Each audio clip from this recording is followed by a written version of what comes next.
E as ondas de choque continuam, infelizmente, caros amigos, tal como nós tínhamos falado, a queda da terceira maior plataforma do mercado tem disto, portanto, o impacto real ainda está para nós conhecermos, portanto, só ao longo do tempo é que vamos conhecer efetivamente a dimensão dos estragos, mas eles começam a ser claramente evidentes e o episódio de hoje vai mostrar exatamente o que está a acontecer para ficarem a par. Antes de avançarmos para esse tema, temos que falar sobre... Houve uma atualização relativamente à taxação das criptomoedas em Portugal, portanto uma proposta do PS, portanto como é óbvio é o partido que apoia o governo e será aprovado porque eles têm a maioria absoluta, seguindo os modelos de França e Áustria, a partir de 2023 os ganhos entre criptoativos só vão pagar IRS quando forem convertidos em moeda fiduciária, ou seja, euro. Portanto tudo o que é operações, vamos supor um exemplo, BTC para o STT, não será taxado até converter para euro e obviamente essa mais-valia. Portanto, mantém-se de resto tudo como estava a nível do tempo, ou seja, dos 365 dias, se aguentares a moeda, digamos assim, durante mais de 365 dias, não serás taxado, e se essas mais-valias surgirem depois de um ano, então não serás taxado, abaixo de um ano ou menos de um ano será 28% que será taxado, ok? Também dizer que com esta atualização e com a entrada de Portugal nos países que passam a taxar as criptomoedas, Portugal situa-se no top 10 com o regime cripto mais favorável. Não é um excelente cartão de visita, mas não deixa de ser um cartão de visita minimamente agradável para se apresentar. O governo quer baixar impostos sobre mais-valias de longo prazo na bolsa, ou seja, houve uma certa inquietação do pessoal do mercado tradicional, até parece que nós estamos a falar de clubes diferentes, não é? Mas acho que não são, mas mesmo assim parece que dá essa sensação.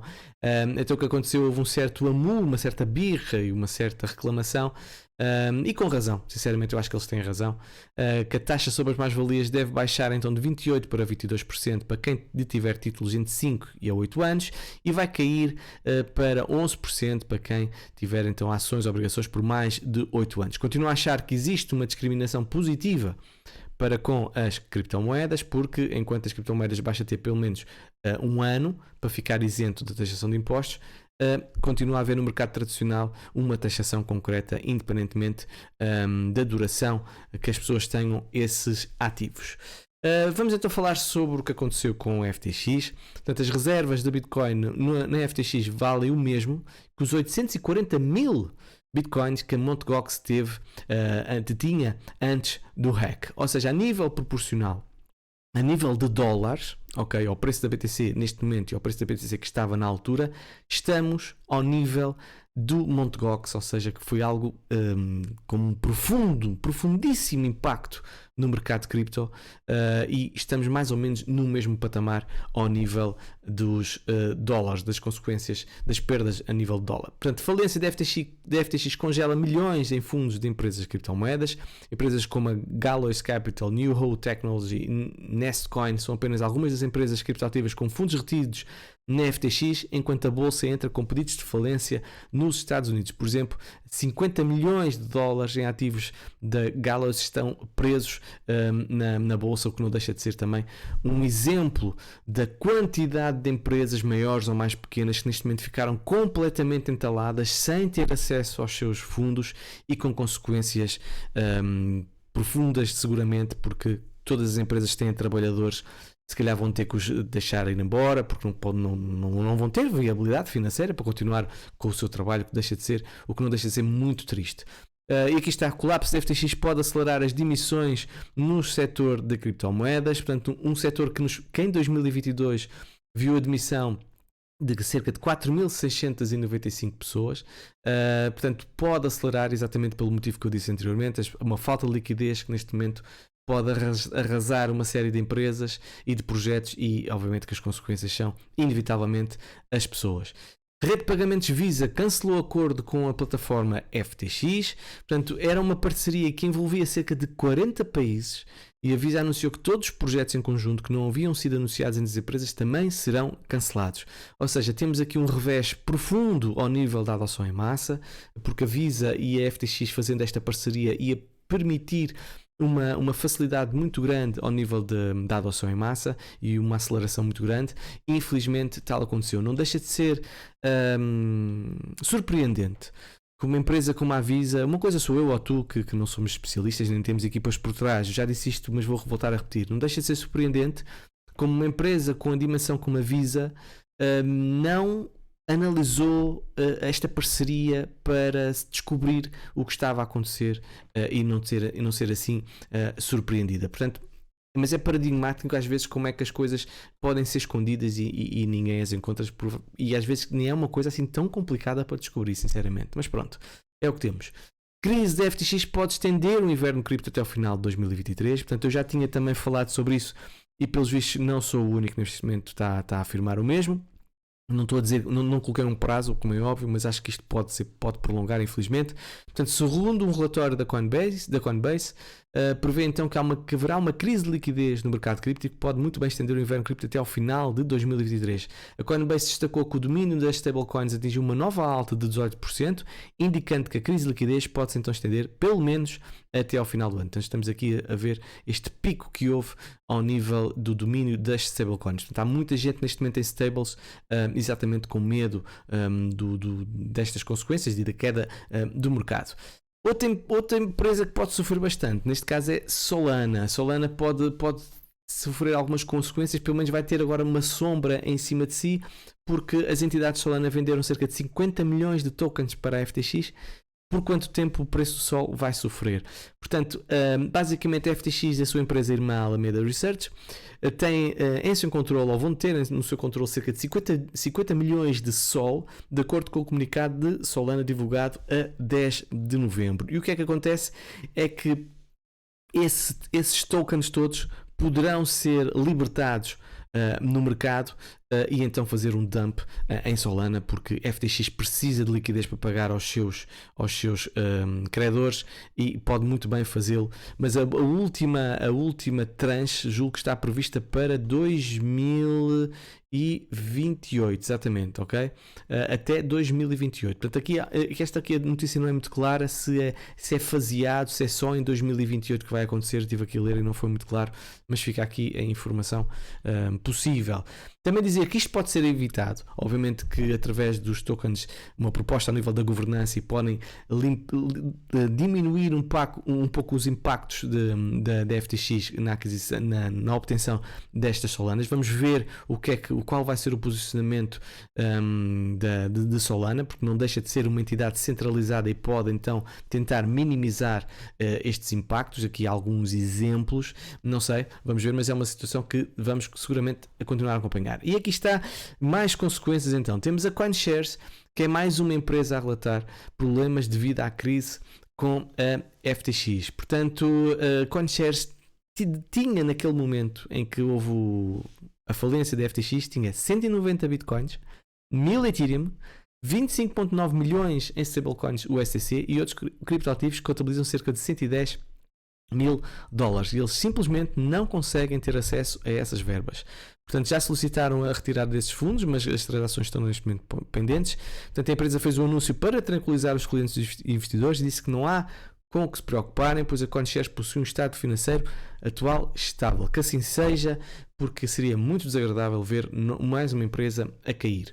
A FTX pode ter mais de 1 milhão de credores. 1 milhão de credores. Portanto, reparem bem a dimensão do impacto da queda da FTX. É impressionante. Sejam pequenos, sejam médios, sejam grandes. É muita gente, muitos credores que neste momento ficaram a arder com a FTX. BlockFi é uma das que seguramente vai arder. Isto não há grande salva neste momento. A grande possibilidade de salvação para a BlockFi. E porquê? A BlockFi já tinha sido salva pela FTX quando houve o fracasso e a queda e a falência da Three Arrows Capital. Então veio a FTX salvar, digamos assim, a BlockFi, e agora temos a FTX, o salvador, a falecer, digamos assim. Portanto, é caso para dizer, caramba, é preciso ter azar para a BlockFi. Mas pronto, ainda não há uma confirmação, mas tudo aponta que a BlockFi de facto vai falir ou está a preparar-se para uma potencial falência. E outra empresa, neste caso a Genesis. Mais uma corretora então foi desmascarada nesta quarta-feira, dia 6, porque não conseguiu honrar os pedidos de retirada dos seus clientes. Através das redes sociais, a Genesis afirmou que já estava com problemas de caixa há meses, mas continuou a operar como se nada tivesse acontecido. Portanto, é uma corretora que também sofreu com o Three Arrows Capital e agora está a sofrer novamente com a FTX. Portanto, aguentou um golpe e agora está a ter dificuldade em aguentar o segundo golpe. Portanto, mais uma empresa que infelizmente deve fechar portas devido à FTX. E aqui não deixa de ser curioso, aqui nos dados aqui da CryptoQuant, os nossos parceiros, que revê-se claramente que o GUSD, que é o seu token, ok, a sua stablecoin, digamos assim, que foi retirada, ok, e momentos antes do programa da Genesis ser suspenso. Portanto, vê-se aqui de facto essa retirada. Portanto, alguém se calhar já sabia alguma coisa do que iria acontecer, então salta lá fora, tentaram salvar o mais possível. O mercado de cripto está num forte movimento de transferência de fundos de SEX para DEX depois da quebra da FTX. Ontem estive numa live no Satoshi Tuga e falámos um pouco sobre isto também, e esta desconfiança que existe neste momento devido às plataformas centralizadas e à necessidade de haver uma regulamentação, ou pelo menos uma clareza que dê alguma tranquilidade, porque muitas destas empresas têm de facto fundos, mas por exemplo são fundos ligados a criptomoedas e não há fundos, digamos assim, de moeda fiat, não há. Eles têm, por exemplo, se temos um crash monumental em que a BTC ou a Ethereum vão para valores muito, muito baixos, quer dizer, são essas as suas reservas. Se tiverem um problema, terão que vender essas reservas e vai valer pouco, ok? Portanto, se calhar precisamos de ter aqui uma nova abordagem, uma nova segurança para as SEX, que eu acho que são essenciais no espaço, porque as DEX não permitem uma série de operações, como nós sabemos, muito trading, digamos assim, swap direto, mas para ordens a limite, uma série de situações que nós podemos fazer como futuros e tudo mais, não é possível, ou pelo menos eu não conheço, se calhar estou a dizer um disparate, e se estiver a dizer, por favor, corrijam-me nos comentários, mas não é possível numa DEX. Portanto, há uma migração clara devido a toda a desconfiança. Portanto, segundo os dados da Duna Analytics, o volume de negociações dentro da plataforma Uniswap mais que triplicou nos últimos dias. São cerca de 20 bilhões de dólares que foram negociados nas plataformas, sendo a Uniswap a que recebeu mais fundos. Por exemplo, a DEX Curve viu o seu volume de transações quase dobrar no dia seguinte ao anúncio da quebra da FTX, cerca de 700 milhões passou para 1.3 bilhões, enquanto a Onintes processou mais de 5 bilhões apenas na semana passada. E cá está uma notícia: o Uniswap ultrapassa plataformas centralizadas na negociação de Ethereum. Também dizer que o mercado de criptomoedas enfrenta risco de contágio sistémico, afirma analista de Citibank. Portanto, o senhor Joseph Ayub, acho que é assim que se diz, que é um analista da Citibank, vai ao encontro da opinião que eu tenho. Portanto, e agora vou ler aqui um bocadinho que eu acho que é importante. Acho que há um sério risco de contágio mais amplo para o próprio ecossistema. É improvável que o contágio se espalhe para mercados financeiros mais amplos, principalmente por causa do tamanho do mercado de criptoativos, que é de apenas de 830 bilhões de dólares em comparação com o mercado de ações, que é de 43 trilhões de dólares nos Estados Unidos. A IO previu ainda que as empresas do setor enfrentarão ceticismo renovado e problemas de confiança, mas observou que isso também significa a outras empresas que podem se movimentar para capturar mais participação no mercado, agora que um dos maiores players faliu, e exatamente é o que está a acontecer com as plataformas descentralizadas. Dentro das criptomoedas não está claro até onde e quão profundo isto vai, o impacto da falência da FTX. O contágio pode durar um tempo significativo e com a quantidade de empresas envolvidas e a quantidade de investimentos envolvidos com a FTX e seguindo o capítulo 11, ou seja, de falência, declaração de falência, pode demorar muito para que seja resolvido tudo o que está a acontecer. Analistas da JP Morgan apresentaram uma visão semelhante, afirmando que o preço da Bitcoin pode não ter chegado ao fundo.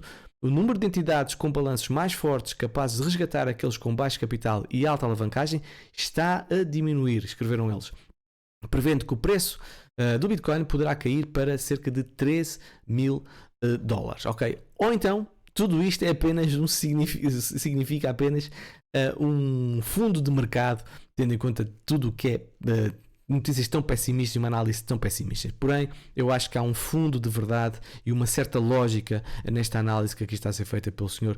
Joseph Ayoub, que eu sinceramente identifico-me com ela. MetaMask, atenção a isto, MetaMask pode lançar em breve o seu token, e haver um airdrop. Veja como é que se pode preparar, ou seja, basicamente a MetaMask parece estar a movimentar-se em direção à descentralização, o que pode sugerir que um lançamento aéreo, o tal chamado airdrop, está no horizonte. Usar a MetaMask de diferentes formas e interagir com projetos vinculados ao Consensus pode ajudar a aumentar as suas possibilidades para se classificar para o airdrop. Trocar tokens na MetaMask e usar a nova ponte de carteira são duas atividades que podem levar a um airdrop no futuro. Portanto, já vocês sabem que existem várias pontes, às vezes há problemas com essas pontes, mas pronto.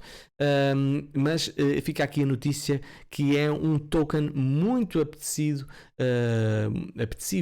por parte da comunidade, e se isto aqui surgir, vamos ver. Nunca mais me recordo daquele airdrop da Uniswap que foi extraordinário, mas estávamos em bull market, agora estamos em bear market. Analisando aqui os dados on-chain aqui dos nossos parceiros da CryptoQuant, atenção ao que está a acontecer na Binance, atenção ao que está a acontecer na Bitfinex. Estão a aumentar as reservas de Bitcoin, e quando assim é, pode ser o pronúncio que poderemos ter um crash ou uma venda dessas mesmas BTC. Não está a acontecer, porém, na Coinbase. E a Coinbase normalmente está ligado a Bitfinex também, pessoal de grande capital. Também dizer, e aqui olhando sempre para os dois lados, o funding rate ao nível de todas as plataformas teve um pico muito, muito grande. Portanto, o que pode indiciar que estamos perante, não vou dizer um fundo de mercado, ou pelo menos um momento em que se calhar as quedas podem ser mais reduzidas, porque nós vimos isso, por exemplo, no crash Covid e tivemos uma recuperação em V, vimos também mais ou menos ali em maio, em que tivemos depois uma queda muito profunda e depois um certo período de lateralização. Portanto, são momentos muito agressivos que podem às vezes indiciar exatamente uma certa pausa. Aqui também podemos ver o Open Interest, onde é que nós estamos. Temos aqui uma queda muito grande, mais ou menos a validar o que eu disse anteriormente. Aqui já não é tão relevante. Mas, por exemplo, para terminar, dizer que baseando-nos no halving, o distanciamento do halving e também a quantidade de hodlers que estão em lucro, neste momento nós estamos com valores de arrondar os 45% de hodlers em lucro. E por norma, o fundo dos mercados tem sido quando estes hodlers atingem mais ou menos a zona dos 40%. Portanto, nós estamos nos 45%, falta atingir os tais 40%, se calhar faltam estes mais 5%, uma queda final para atingir esses 40%. Porém, não deixe de realçar, nós estamos a viver situações únicas, o mundo está muito perigoso neste momento, mesmo que o míssil tenha sido da Ucrânia e não tenha sido da Rússia, estamos perante uma recessão iminente, BTC nunca viveu algo semelhante, portanto tudo o que tem sido feito de análise anterior e aquilo que parece que faz lógica baseando-nos na história, pode desta vez não valer nada, porque são de facto circunstâncias únicas. Vamos ver até que ponto é que as criptomoedas vão aguentar, vamos ver até que ponto a Bitcoin vai aguentar, vamos ver até que ponto a Bitcoin vai conseguir desvincular-se, digamos assim, e afirmar-se por ela própria, se vai continuar muito ligada a todos os mercados e a todas as consequências a nível mundial. E assim está, pessoal. Espero que tenham gostado do episódio. Vemo-nos numa próxima. Beijinhos e abraços. Tchau, tchau.